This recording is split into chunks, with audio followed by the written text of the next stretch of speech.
నిన్న మీరు చూశారు ఈ జిల్లాలోనే పక్కన పల్నాడు జిల్లాలో ఏం జరిగిందో మీరు చూశారు.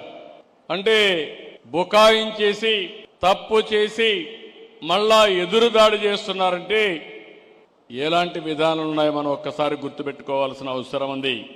అందుకనే ఇక్కడ మీరందరూ చూసినప్పుడు నేను ఒకటే మీ అందరికీ హామీ ఇస్తున్నా, టెక్నాలజీతో జీరో క్రైమ్, అది ఏదైనా కావచ్చు.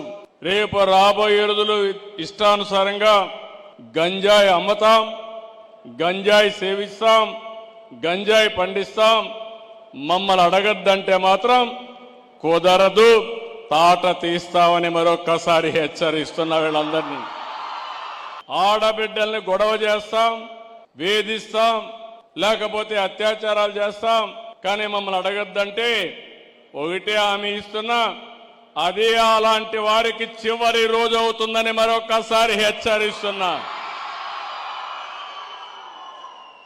తమాషా అనుకోవద్దండి.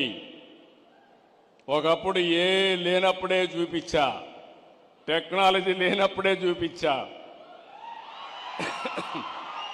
ఇప్పుడు పగడ్బందీగా టెక్నికల్ ఎవిడెన్స్ అంతా పెట్టి ఎవడైనా తప్పు చేసి తిరిగి తప్పు చేసి ఆలోచన లేకుండా ఏం చేయాలో చేసి చూపిస్తుంది ఈ ప్రభుత్వాన్ని మరొక్కసారి మీ అందరికీ తెలియజేస్తున్నా.